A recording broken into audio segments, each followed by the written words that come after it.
Today we're shooting $8 million in real estate, and I'm taking you guys with me because I'm bringing the Avata 360 to see how this thing is going to actually perform in a luxury real estate environment. I just posted a full review of the Avata 360 on the channel. You can check it out right here.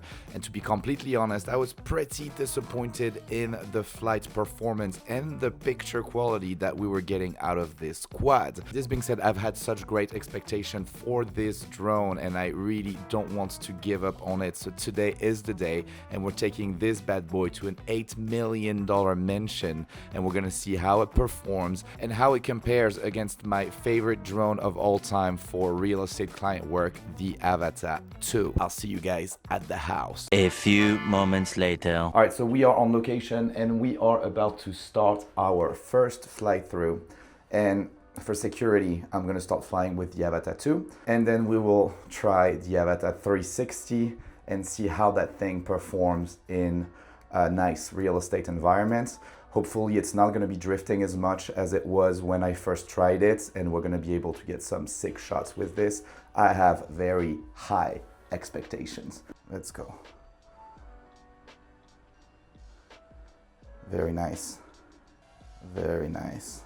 The control is absolutely crazy. I'm always surprised how much control I have on this drone.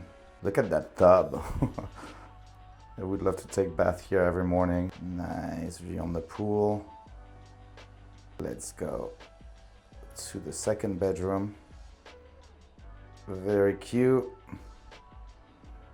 Get a little look at the closet here. And then we're going to go outside from the terrace. We're in auto, so the exposure can adjust when going from outside to inside and inside to outside. Let's not hit that chair. Boom. Nice.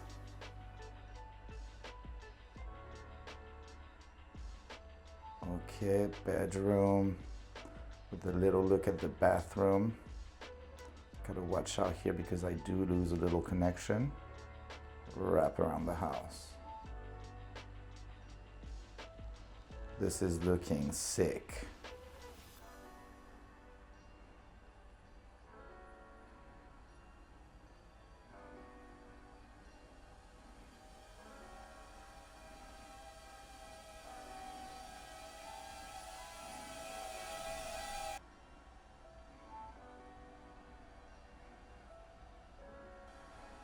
Through the fireplace.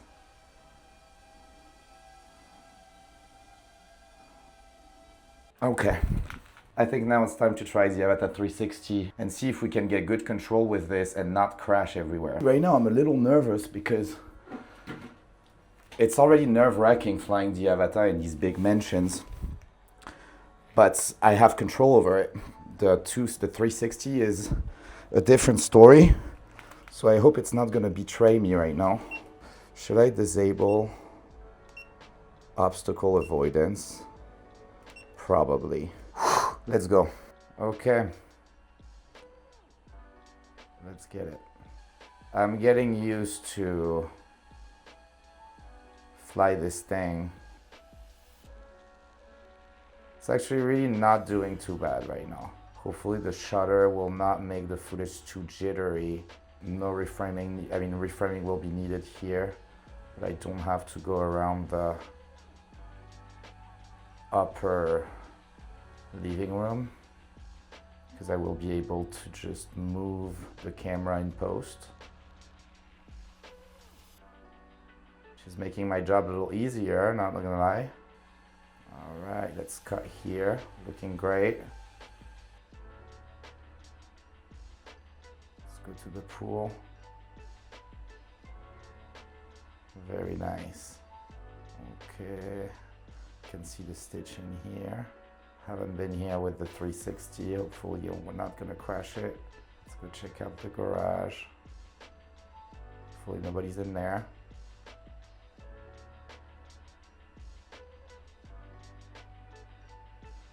Cool. That might be the shot, guys. Wrap around the house. Very nice. We're clipping a little bit with the sky, but hey, what are you gonna do? Okay, let's be wide here. Let's finish by going through the fireplace. Okay, I'm not as mad anymore. This is working okay, I guess. And I pretty much like what I see in the goggles, so now I will see the full result at the end, but this is working all right. Well, we got the shot, I think. Curious to see how the light looks like, how the footage actually looks like as well. But we were able to fly this thing indoor without too much trouble. Still not my favorite flying experience, but it works. So I guess it doesn't suck as much as I thought it did. Still have to watch the footage. I'll make a little conclusion about my entire experience once I watch the footage, and I will put it at the end of this video. Hope you guys enjoyed the flight through. See you soon. The next day. The shoot is over and I was able to review the footage and edit the video, and honestly my opinion is kind of changing about the Avata 360. It is not as bad as I thought it was gonna be. My first review was probably a little harsh, but I was really surprised about the way this thing was handling. I think I was expecting it to fly like the Avata 2 or even better than the Avata 2. This is not the case. This thing is still pretty jumpy.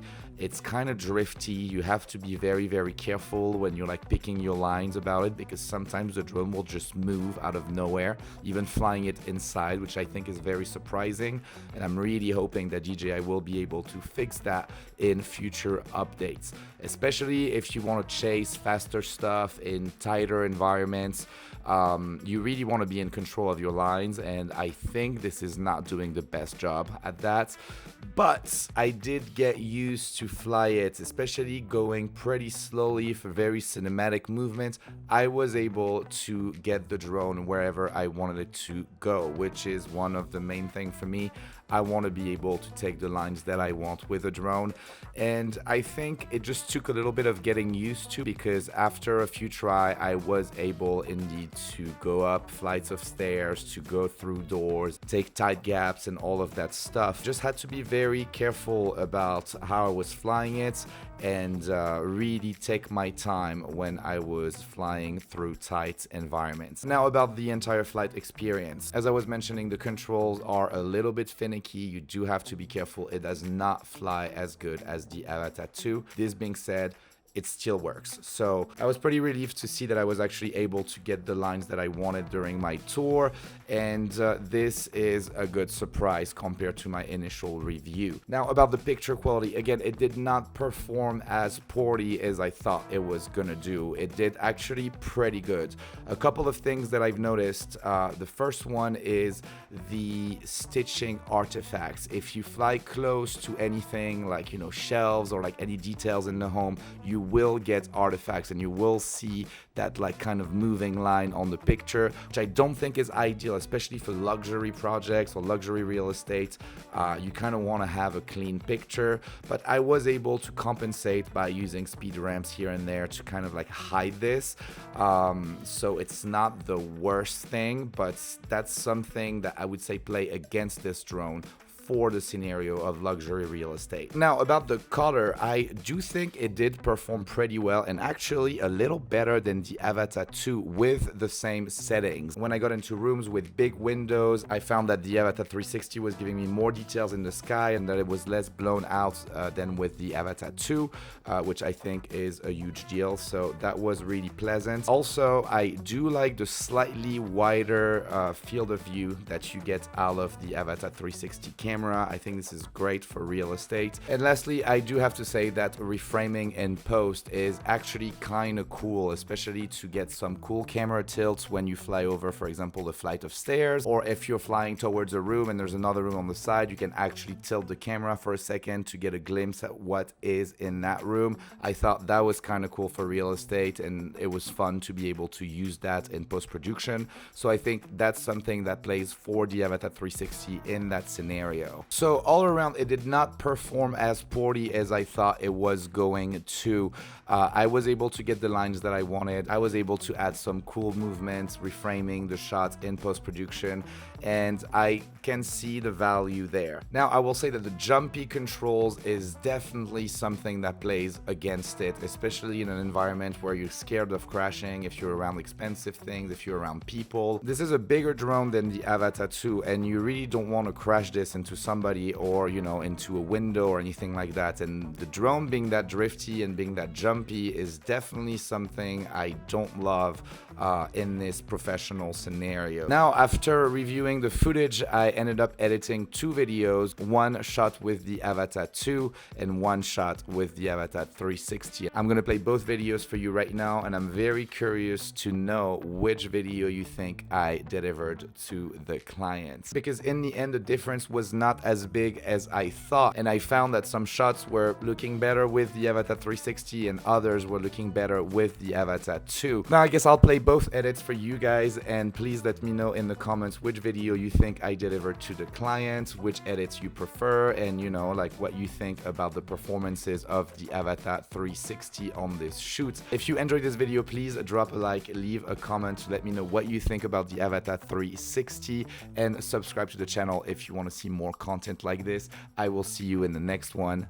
Peace. Welcome to 800 North Orlando Avenue, in the heart of West Hollywood.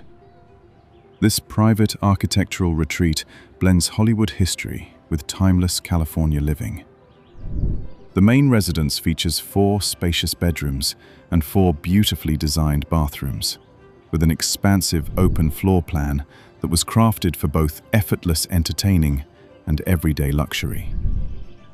Upstairs, the primary suite feels like a private sanctuary of its own, offering a rare sense of space, privacy, and tranquility, just moments from the energy of the city. A massive walk-in closet leads directly into a one-of-a-kind spa-inspired bathroom. The upstairs lounge overlooking the backyard creates the perfect space to unwind, entertain, or enjoy cozy movie nights in total privacy. Originally built by actress Diane Kruger, this stunning estate is an absolute must-see. Every corner of this property was designed for effortless California living. The primary suite also opens onto a full sun-oriented private terrace overlooking the lush backyard below. Outside, the fully renovated backyard oasis captures sunshine all day long, thanks to the home's perfect positioning. And beyond the main residence, a beautiful 2-story guest house adds even more versatility, complete with an additional bedroom and 2 bathrooms, ideal for guests, creative space, wellness, or extended stays. It also have a garage and private driveway, providing a separate entrance and added convenience for residents and guests alike.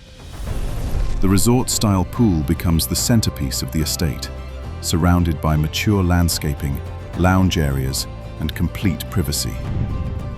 Hidden behind towering hedges on one of the most sought-after streets near Melrose Place, this incredible property combines elegance, privacy, and iconic West Hollywood energy.